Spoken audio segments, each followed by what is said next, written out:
इसमें वैष्णवों के अर्थ रूपी पुरुषार्थ का निरूपण है। काम क्या है? बोले वैष्णवों को कोई लौकिक पारलौकिक कामना उनके होती ही नहीं है। उनकी कामना क्या है? बोले उनकी एकमात्र कामना है कि हम अपने प्रियतम को निरंतर याद करते रहें। अजात पक्षा एवं मातरं खगा स्तन्यम यथा वत्स तरा क्षुधाका प्रियम प्रियम विशुतम विषणा मनोरविंदाक्ष दिदृक्षते त्वाम। हे अरविंदाक्ष, हे कमल नयन, आपके दर्शन के लिए हमारी नेत्र निरंतर व्याकुल बने रहें। अजात पक्ष पक्षी की तरह हम आपके दर्शन के लिए विफल बने रहें, व्याकुल बने रहें। जिस बछड़े ने चारा चरना नहीं सीखा है, दाना चरना नहीं सीखा है, केवल अपनी माँ के दुग्ध पर ही जिसका जीवन आश्रित है, उस बछड़े के समान हम आपके लिए व्याकुल बने रहे। पतिव्रता नारी के समान हम आपके लिए व्याकुल बने रहे। बहुत से लोग शास्त्री जी कहते हैं कि तीनों दृष्टांतों में थोड़ा थोड़ा दोष है, इसलिए उन्होंने एक दिया, फिर दूसरा दिया, फिर तीसरा दिया। लेकिन हमको ये बात गले नहीं उतरती। जो कहते हैं वो ठीक कहते हैं, उनका हम खंडन भी नहीं कर रहे हैं। लोग कहते हैं कि पक्षी के पंख उड़ आते हैं तो फिर वो दूसरा घोंसला बना लेता, फूलों से उड़ जाता है, फिर माता पिता की परवाह नहीं करता। ये दोष पक्षी में है। पंख नहीं उठते तब तक वो प्रेम करता है, बाद में प्रेम नहीं करता। बछड़ा तब तक अपनी माँ से विशेष प्रेम करता जब तक चारा दाना का स्वाद नहीं मिला, बाद में तो भैया की ज्यादा परवाह नहीं करता। पर पतिव्रता का दृष्टांत ठीक है, प्रतिक्षण वर्तमान है, ठीक है, ये भाव भी ठीक है। पर दास के मन में यह आता है कि पहला जो दृष्टांत है अजात पक्षा एवं मातरं खगा, उसमें पक्षी दाना चारा भी ग्रहण नहीं करता। उसकी माता उसकी चोंच में चोंच रखकर खिला देती है, उसकी चोंच में चोंच रखकर पिला देती है। वहां केवल भाव भक्त प्रबल वृत्त जी का यही भाव है, ये नाथ आपके स्मरण में हमारी ऐसी व्याकुलता हो, ऐसी तन्मयता हो कि हमें अपने देह धर्म संपादित करने का भी होश न रहे।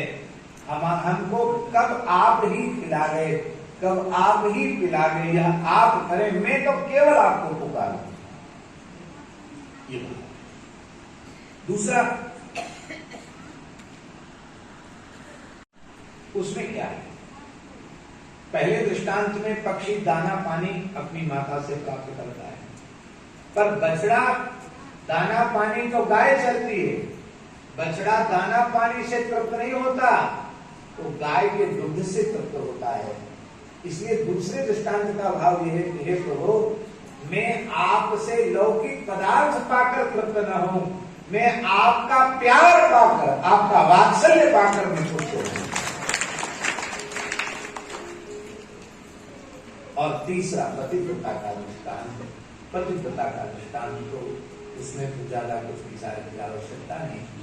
पतिव्रता नारी का जो प्रेम होता है वो प्रतिक्षण वर्तमान है। इसलिए गुरुजी शुद्ध पातिव्रत हो गए तो बिना भगवत साक्षात्कार की इच्छा के भगवत साक्षात्कार हो, क्योंकि वस्तुतः किसी भी स्वरूप में, शरीर में, आकृति में प्रेम किया जा रहा है तो आकृति थोड़ी है वो, वस्तुतः तदंतर्यामी तो परमात्मा ही है। इसलिए शुद्ध निष्काम प्रीति जहां होगी वह प्रीति भगवान से ही सीधे जुड़ जाएगी और उसका फल भगवान की प्राप्ति होगी। पंचम स्कंध में लक्ष्मी जी कह रहे हैं, स्त्रियो व्रतैस्त्वाम ऋषिकेश्वरम पतिम, हे प्रभु आप ऋषिकेश हैं, स्त्रियां पातिव्रत धर्म का पालन आपकी प्राप्ति के लिए करती हैं। इसका मतलब पातिव्रत धर्म का पालन है आपकी प्राप्ति। पति को नारायण के प्रतीक के रूप में वह उपासना करती हैं, उससे उपासना परमात्मा नारायण की करती है। पातिव्रत का फल यही है। तो जैसे पतिव्रता उसका प्रेम घटता नहीं है, बढ़ता है, और वह अंतिम में भी यही संकल्प करती है कि हमारा जहां कहीं जन्म होवे तो हमें इनके चरणों की ही सेवा पाए। ऐसा जो किसी जन्म में जिसका संस्कार न मिटे, यही दो जन्म कर्म बस तह राम पद।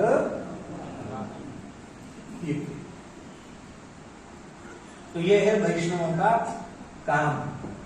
और वैष्णवों का मोक्ष क्या है कि प्रपत्ति को, शरणागति को स्वीकार करते हुए जीव संस्कृति के चक्र से छूट गया। अब उसको कर्म बंधन से मुक्त होने के लिए, छूटने के लिए, भव बंधन से छूटने के लिए, अपने कल्याण के लिए साधन की भी अपेक्षा नहीं है, क्योंकि शरणागति उपाय भी है और शरणागति उपेय भी है। साधनांतर का आश्रय लेता है तो शरणागति नष्ट हो जाती है। अन्याश्रय प्रपत्ति बाधिता भवति। तब तो बोले फिर वैष्णव जो हो, शरणागत जो हो, उसको संध्योपासन, गायत्री, अग्निहोत्र कुछ नहीं करना चाहिए? नहीं, अवश्य करना चाहिए। क्यों करना चाहिए? तुम्हारे आराध्य ने किया इसलिए करो। पर किस लिए करो? बोले भगवत मुखोल्लासार्थम प्रातः संध्योपासन कर्माहं करिष्ये, भगवत मुखोल्लासार्थम मध्याह्न संध्योपासन कर्माहं करिष्ये, भगवत मुखोल्लासार्थम सायं संध्योपासन कर्माहं करिष्ये। भगवान की प्रसन्नता के लिए करते हैं, किसी फल की प्राप्ति के लिए नहीं करते।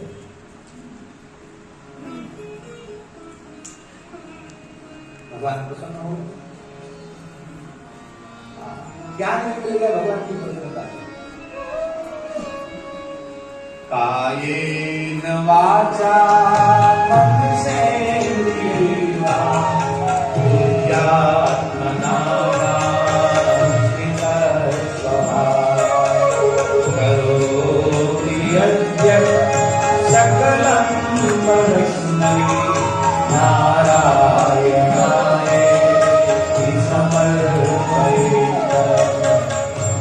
सब कुछ नारायण अर्पणमस्तु, सब कुछ भगवान को। अब तो सुन करके सुनत ही बाढ़ी मानो कोटि गुनी प्यास है। वर्तमान जी में सुन करके करोड़ गुनी प्यास भगवान की वाणी को सुन करके बढ़ जाती है। तो कोटि गुनी प्यास बढ़ गई और प्यास बढ़ गई।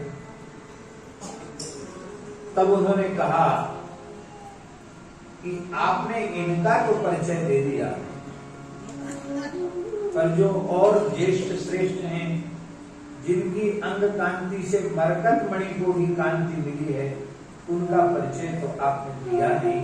तो गोरे का परिचय दे दिया, तो प्रिय सांवले कौन है? अब सांवले कौन है, इस संबंध में मानस जी की पंक्तियां तो हम पढ़ेंगे ही। पहले हमारे सामने कवितावली जी विद्यमान है। कवितावली जी का वो छंद पढ़े, बड़ा प्यारा छंद।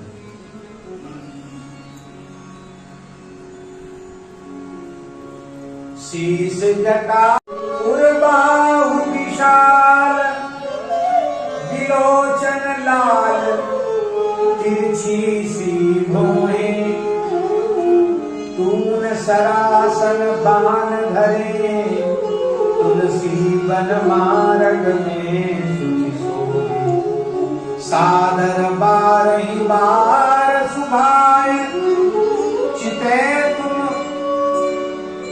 चिते तुम त्यों हमरो मन मोहे, पूछत ग्राम बधू सिय सो, कहो सांवर से सखी रावरे को। ये सांवरे आपके क्या लगते हैं? अब जानकी जी कैसे बोले? तो उन्होंने अपनी भाव भंगिमा से ही मानो सब कुछ कह दिया।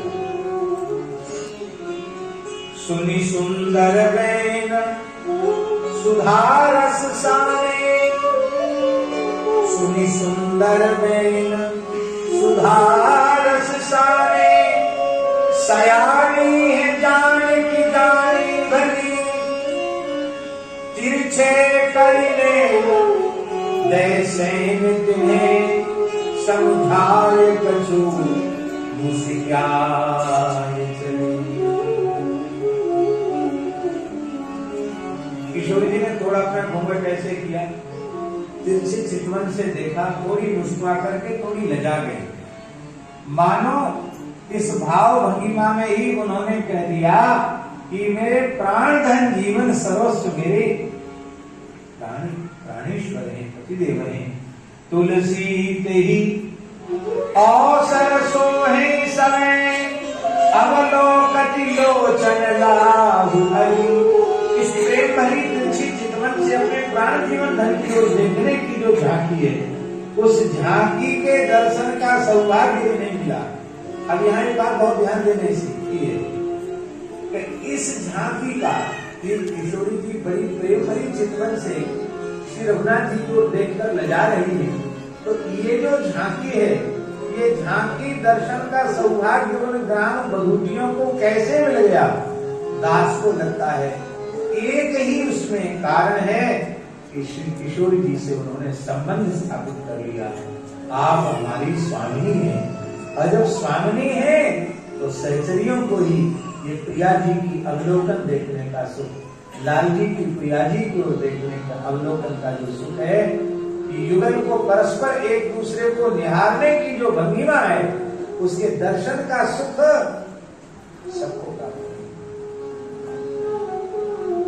तो महाराज जी कवितावली में यहां तक कहती हैं वो ग्राम बधूटियां कि ऐसा करें कि हम पता लगाने के लिए चलकर जाना कहां चाहते, कहीं ना कहीं तो ठहरेंगे वन में, तो जहां ये रह जाएंगे वहां हम पति पुत्र संसार ग्रह कुटुंब सब कुछ त्याग कर हम वहीं जाकर रहेंगे।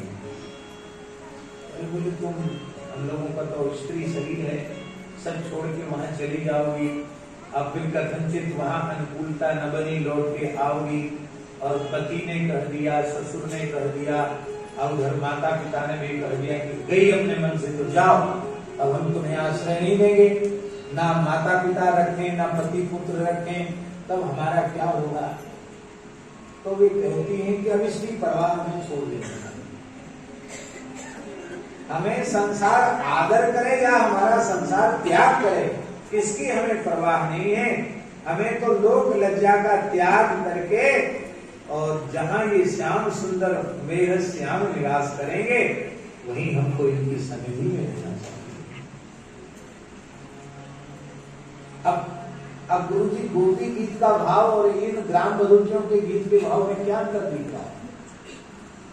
गोपियां क्या कहती हैं? पति सुतान्वया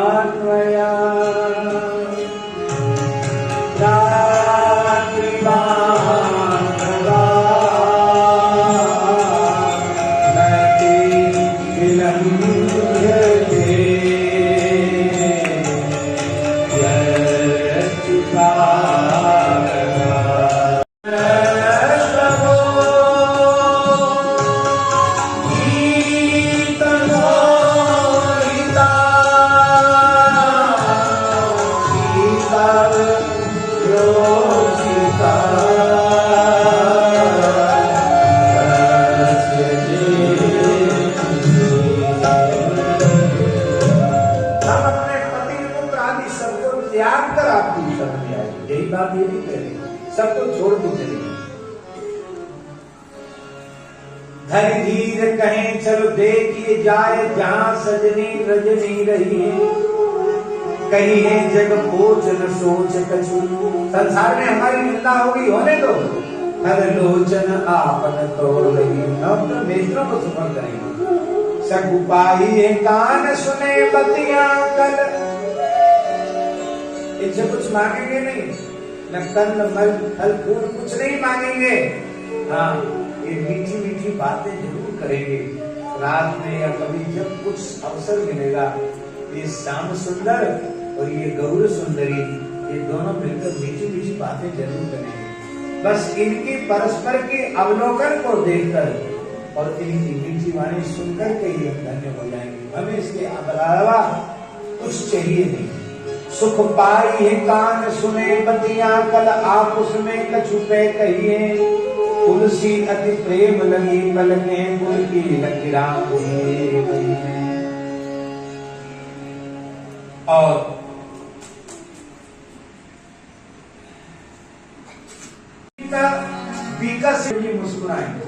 मुस्कुराए तो उनके कपूर खिल गए। ब्रीड विभ्रांत नेत्रम, थोड़ी लजा गए और बड़े बड़े नेत्र तिरछे हो गए। मुखम अवनयंती, अपने मुंह को थोड़ा नीचा कर लिया और इस भाव भंगिमा से स्पष्टम सीता आचरित, सीता जी ने स्पष्ट कर दिया कि ये मेरे प्राण प्रियतम है। वो सब कहने लगे देख लो, हमारे गांव में कोई पूछा ये तुम्हारी कौन है, कौन है तुम, नहीं तुम्हें पता नहीं कौन है, वही कौन कोई। लेकिन ये कुछ नहीं बोली, इन्होंने न कुछ बोल करके ही अपनी मृदु मुस्कान से, अपनी तिरछी चितवन से ही मानो सब कुछ कर दिया। अति सप्रेम सी पाय परि बहुविधि देहि आशीष, सदा सुहागिन हो जब लगी मही अहिशीष। यहाँ ब्रज में भी एक बात है, ब्रज में कोई भी ऐसा प्रेमी ब्रज भक्त नहीं है जो ठाकुर जी से कुछ चाहता हो, ठाकुर जी से कुछ मांगता हो। कोई ब्रज भक्त ऐसा जो कुछ चाहता हो। मांगने वाले तो दुनिया में पड़े, यहां मांगते तो कुछ है नहीं, देते हैं। क्या देते हैं? आशीष देते हैं। ठाकुर जी का जन्म हो तो आशीष, झूला हो तो आशीष, होरी हो तो आशीष। बताओ कौन से उत्सव के पदों में अंत में आशीष है? विवाह हो तो आशीष। इसका मतलब कुछ चाहिए नहीं, आशीर्वाद देते हैं, आशीष देते हैं। आप ऐसे ही प्रसन्न रहें और बस लाडो जू थारो अविचल रहे जू सुधारो, आशीर्वाद। यहां वृंदावन में एक महापुरुष थे, श्री साईं गोविंद। आपने उनके स्थान का दर्शन किया है, बड़ा दिव्य स्थान है। भगवत विरह में जिस पत्थर पर वो खड़े थे, पत्थर पिघल गया, उन पे उनके चरण का चिन्ह बना हुआ है। और बड़े उच्च कोटि के प्रेमी थे श्री साईं गोविंद जी। परम श्रद्धेय स्वामी अखंडानंद सरस्वती जी ने उनका दर्शन किया था, उनका संग किया था साईं गोविंद जी का। और स्वामी जी के प्रायः प्रवचन ही पुस्तकाकार रूप में प्रकाशित हुए, पर संत साईं गोविंद जी का चरित्र स्वामी जी ने खुद अपनी लेखनी से लिखा। उन्होंने सबसे ज्यादा प्रभावित संत गोविंद साईं जी से हुए। संत गोविंद साईं जी का जीवन चरित्र पढ़ने योग्य। सिंध प्रांत के थे, लेकिन बहुत उच्च कोटि के संत गोविंद साईं। तो वो अपने ठाकुर जी का किसी को दर्शन नहीं कराते। कोई कहे हम आपके यहाँ आएंगे, भगवान का दर्शन करेंगे, भगवान की सेवा बड़े प्रेम से करते हैं, दर्शन नहीं कराते। क्यों नहीं कराते दर्शन? कहते हमारे ठाकुर जी ठाकुरानी जी बड़ी कोमला है, बड़े कोमल है, कुछ न कुछ मांगेगा, उनको सहज प्रेम की क्रीड़ा में बाधा पड़ेगी, संकोच में डालेगा, इसलिए नहीं करते। और पूज्य स्वामी जी महाराज जब वृंदावन आते, तो जब उनका मन होता, बिना किसी को बताए उनके यहाँ चले जाते, जब अपनी विश्राम करते, उनके साथ सत्संग करते। परम पूज्य स्वामी श्री हिरदास जी महाराज ने कहा संत गोविंद साईं जी कि हमारी बेटियों की श्री अखंडानंद सरस्वती जी से और महाराज जी का श्री स्वामी हिरदास जी महाराज को बड़ा प्रेम था। उनका महाराज जी आपके यहाँ जाते हैं, सत्संग करते हैं, हमारी भी बड़ी इच्छा है आपके ठाकुर जी का, आपको कोई मना नहीं, आप आ जाओ। हमने तो सुना है कि आप अपने ठाकुर जी का दर्शन करने के लिए कोई कहता तो आप मना कर दे, तो आपने एक ही बार में हमको ऐसा कैसे कर दिया कि आपको मना नहीं है, आप तो आ जाओ। आपको क्यों, हमको इतनी जल्दी आपने अनुमति कैसे दे दी? तो संत गोविंद साईं जी ने कहा हमें पता है ना, राधा वल्लभी संत हैं, आप हमारे लाल जी से कुछ मांगेंगे नहीं, उनको आशीष करेंगे, इसलिए आपको आने पर प्रतिबंध। ये गांव की बधूतियां भी आशीष दे रही हैं।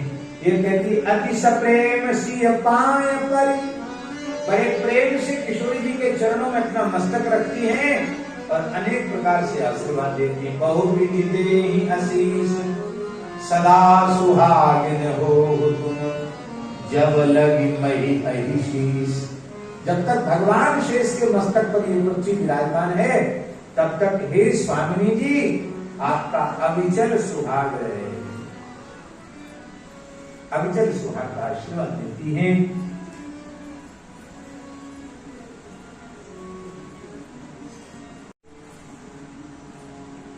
तो सखी कहती यही विधि कही कहीं बचन प्रिय ले ही नयन भर नीर, कि चली हई मार्ग अगम सुखी सुकुमार शरीर। आगे कैसे चले? कविता दली कविता बनी श्यामल गो, बनिता बनी श्यामल गोर के बीच कौरी सखी मोर मग्न लोगुना कोमल सुंदरी है, संताती नहीं भद तुलसी सुनी गाम बधू कुल कीर्तन और चले चले सब भांति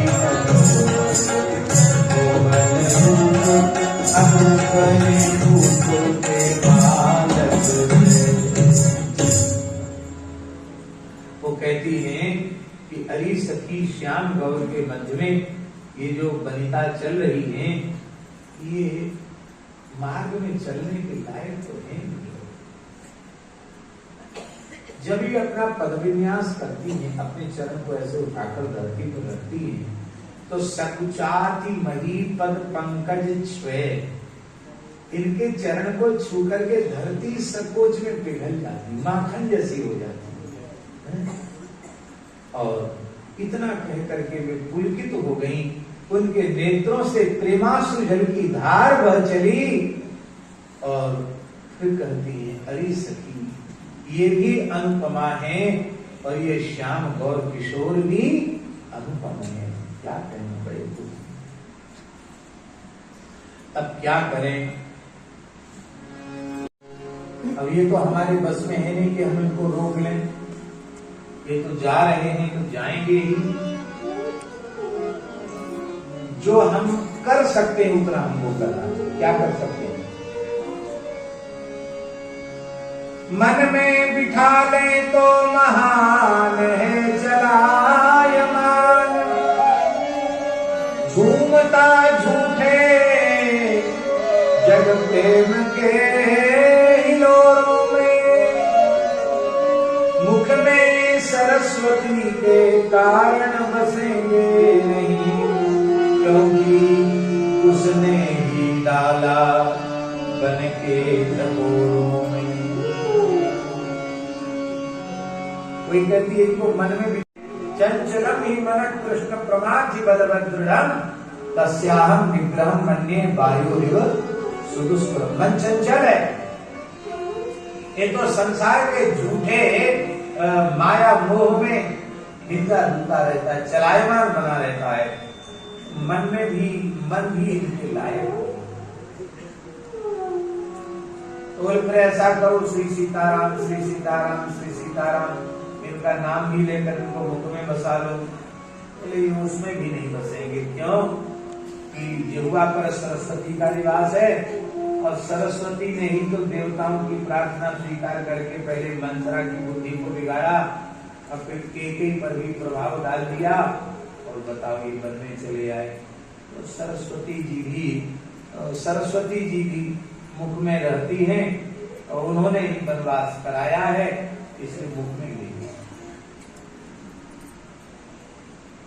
तब कहाँ करें?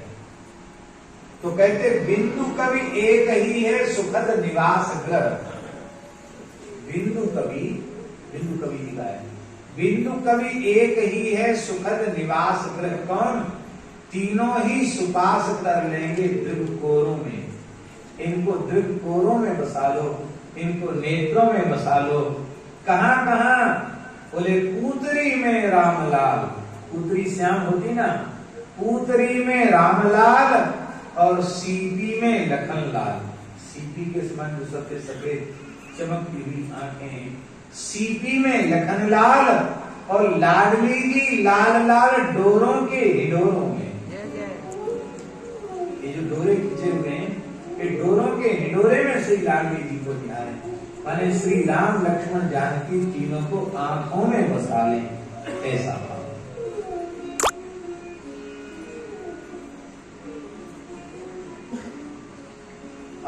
इस प्रकार से सबको दर्शन दे करके धन्य करते हुए राम जी जा रहे हैं। मग लोगन सुख दे, सबको सुख प्रदान कर रहे हैं। आगे राम लखन बन पाछे, तापस देश विराजत काछे। उभय बीच सिय सोहत कैसे, ब्रह्म जीव बिच माया जैसे, ब्रह्म जीव बिच माया जैसे।